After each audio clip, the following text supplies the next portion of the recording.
up, comic book fans? TB Comics coming at you again in the month of April. The sun is shining down here in the southeast of the UK, and I've got I'd say a thickish stack of comics to show you. So let's get stuck in, shall we? So first up, from Bad Idea, we have Megalith. Now, this is not the main Megalith run. That's coming out very soon, and the art on that looks phenomenal. Think aliens and sort of giant mech kaiju type things. This, however, is it's a taster. It's on that sort of really rough old school newsprint style paper. It showcases so many comics coming out from Bad Idea. Just going to give you the quick rundown. We've got the Ends coming from David Lapham and Maria Lapham. We've got the Hab, which I'm looking forward to, coming from Joshua Dysart. David Lapham, Bill Sinekowitz, I probably pronounced that wrong, and Jacob Phillips. We've got the Oddballs Odyssey coming from Tony Millionaire. Megalith, which is the one I was just talking about. It has got like a sort of I don't know what they call it, a pre-name. It's something Megalith. But yeah, that looks pretty cool. That's coming from Matt Kint and Luis LaRosa. We've got Tankers versus Ancient Aliens. Caught a glimpse of some of the artwork on that. That is looking smashing. Warbird coming from Derek Kolstad and Robert Venditti. Sorry, Tankers versus Ancient Aliens, it's a mouthful, is also coming from Robert Venditti, Thomas Giorello and Trevor Hessine. We've got Planet Death. I'm assuming this is going to be issue 3, which is taking its sweet time. But again, the art on that is phenomenal. That's coming from Derek Kolstad and Robert Venditti and Thomas Giorello.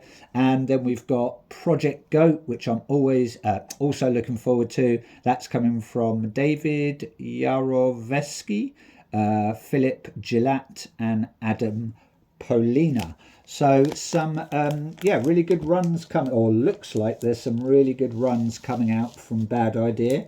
I think they're doing pretty well at the moment.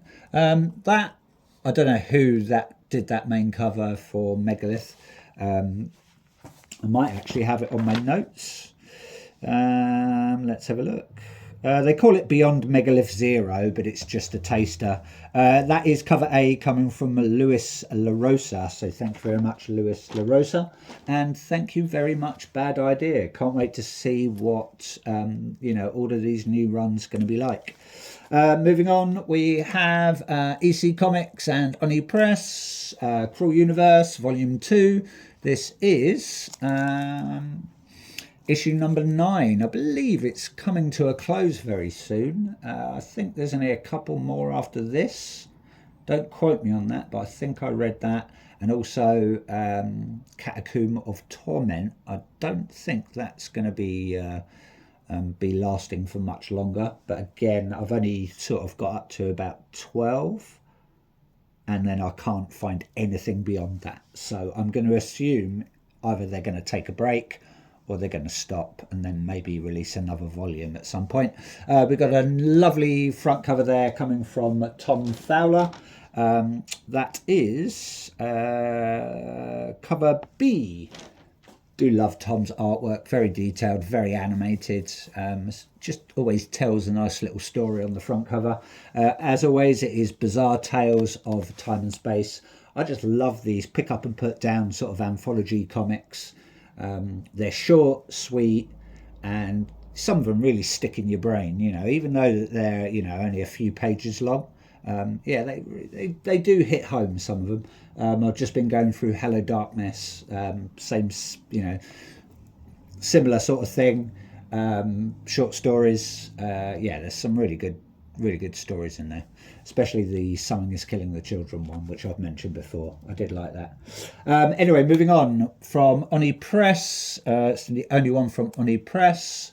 We've got the Autumn Kingdom. This is the Wraithband Queen, second arc sort of thing. We've got issue 3 now. This is coming from Cullen Bunn and Christopher Mitten. I always find Cullen Bunn's stories either really, really good or a little bit disappointing.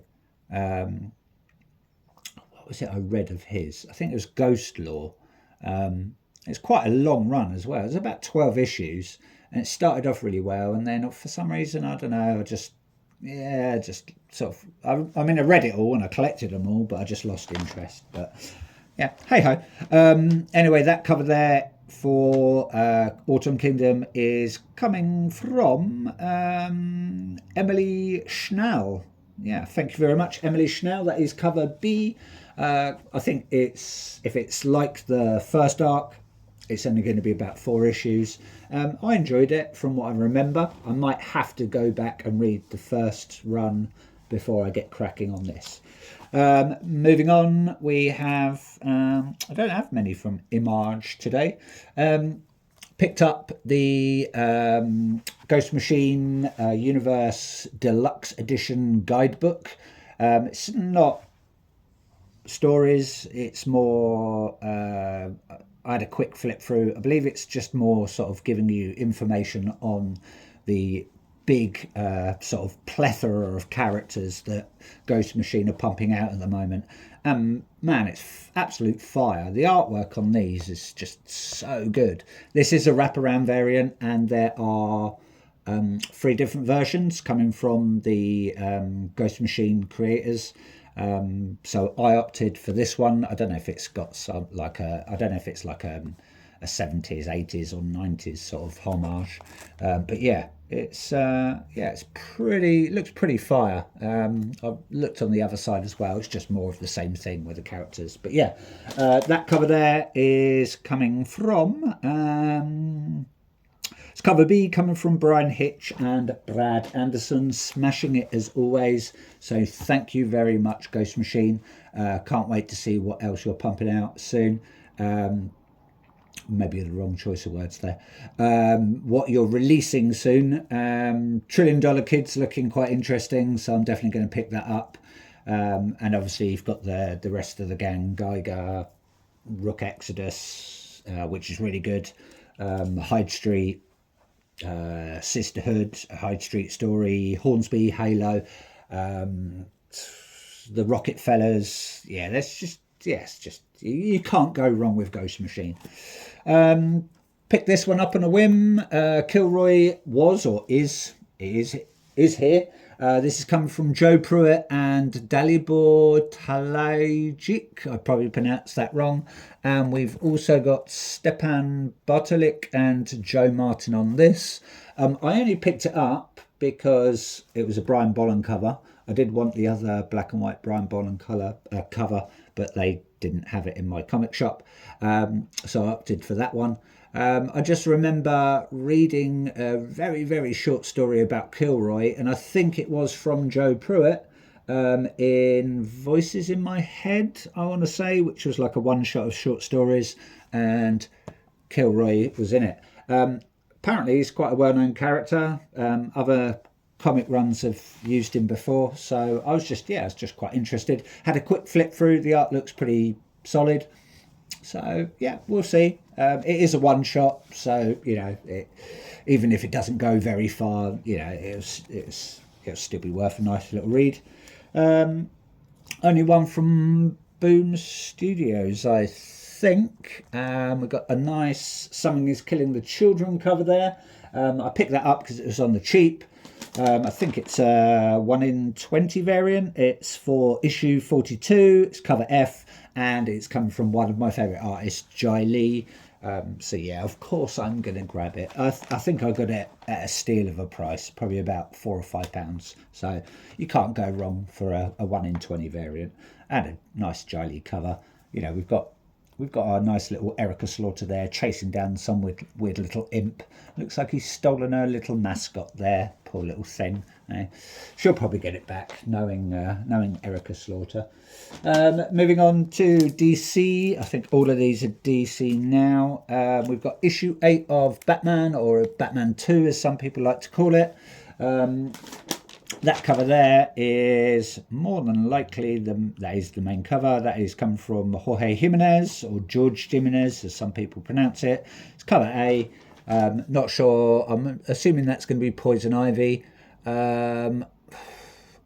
Vandal Savage, maybe? I'm guessing. And looks like we've got a Green Lantern, and I can't remember which Green Lantern that's really bad, isn't it? That I can't remember which Green Lantern that is. Yeah, that's really, really bad. It's just the names escaped me. If anyone can tell me before I do my research which Green Lantern that is, it's probably the most iconic and classic Green Lantern ever. But yeah, it's just the bubbles popped. Picked up the full cover for that one. Again, coming from George Jimenez, or Jorge Jimenez. That's cover E, just the full variant there. Be nice to see what they do with Poison Ivy in this, because obviously we've just had Poison Ivy in Absolute Batman. So we shall see, shall we? We shall see. Pick this one up because I do like a bit of Bizarro. We've got Bizarro Year None, issue 1. It's coming from Kevin Smith, and that is the Kevin Smith, More Rats, etc., etc. Eric Carrasco, Nick Pitara, and Michael Garland. So thank you very much, creative team, and thank you very much, DC Comics. That is the main cover, and that is coming from Nick Pitara. So thank you very much, Nick Pitara. Also picked up the full variant, because why wouldn't you? It's just not got the blurb on the front. You can't go wrong with a Bizarro story, can you, really? No one could mess up a Bizarro story, you know. It's the old quirky reverse Superman that he is. Picked up a couple of these on the cheap as well, because, you know, just add to my collection. I've already got this one, but, you know, when it's going for a nice price, you pick it up. Just going to move the camera out a bit there. It's just a cover of Absolute Flash issue number 1, and that is the Fabrizio Di Tommaso UK full... No, it's not the full bleed variant. It is just the UK Diamond variant, not the full bleed one. I think they're only like a 1:5 ratio or something like that. But yeah, just add it to my Absolute collection. And also picked up from the same artist, Fabrizio Di Tommaso. That is the UK full bleed variant for Absolute Martian Manhunter 1. Lovely cover there. Do you like that one? It's pretty smashing it. And yeah, that one's pretty cool as well. Do you like that? So yeah. Anyway, that's it from me. Hope you liked what you saw. Please like, please subscribe. Do all the stuff that I do and everyone else does on YouTube. Also check out my shorts, which will just showcase the covers with no me in the background waffling on. Anyway, enjoy the rest of your week. Comic book fans, keep collecting, and ta-ta for now.